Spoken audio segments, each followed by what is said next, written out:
अब यहाँ पे ना ललिता बहुत बार पूछ चुकी थी दाई माँ से कि ये क्या प्रोसेस है, मेरे को तो याद नहीं, मेरे साथ तो हुआ नहीं, क्योंकि ये प्रोसेस उनके साथ भी तो हुआ था ना। तो ललिता बार बार पूछी कि कमला के साथ ऐसा क्यों हो रहा है, मेरे साथ तो ऐसा हुआ नहीं, मेरे को तो याद नहीं। तब दाई बाव ने बताती है कि ये सेम प्रोसेस तुम्हारे साथ भी हुआ था और सबके साथ होता है, बस तुमको याद नहीं रहता। अब ललिता क्या सोचती है कि वो गांव के बीच में तो कुटिया थी, तो वो सोचती है कि इन लोगों को बोल देगी मैं चली गई, पर गांव में ही कहीं जाके छुप जाएगी। वो जो जंगल था, वो जो गाँव था, पूरे दिन ललिता जंगलों में छुपी रहती है और उन्हें कुछ भी वियर्ड नहीं दिखता। उसी वक्त थोड़ा जब सूरज ढलने लगता है, रात होने लगती है, तब ललिता नोटिस करती है कि कुछ सेवक बाहर आ रहे हैं और वो एक ऐसी प्रिपरेशन कर रहे हैं उन सारी कुटियाओं के बीचों बीच, जैसे कोई एक बहुत बड़ा हवन या एक बहुत बड़ा कुछ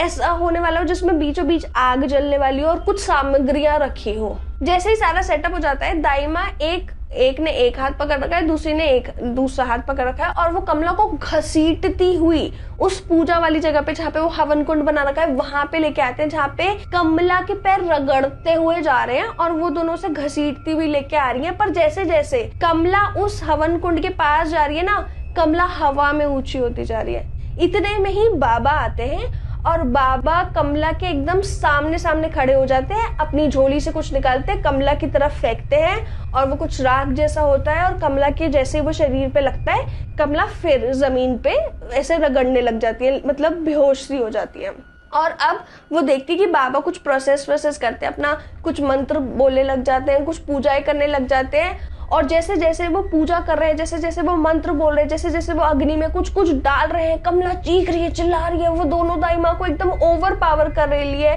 कि मतलब वो धक्का मार रही है, कोई दाई माँ इधर गिर रही है, कोई ऐसा हो रहा है। 1-2 घंटे बाद के टाइम पे बाबा उठते हैं और इस पॉइंट तक कमला का शरीर पूरा दोनों ने पकड़ रखा है और वो पूरे ऐसे सर उनका नीचे हो चुका है, उनके बाल आगे बिखरे हुए हैं। बाबा आते हैं,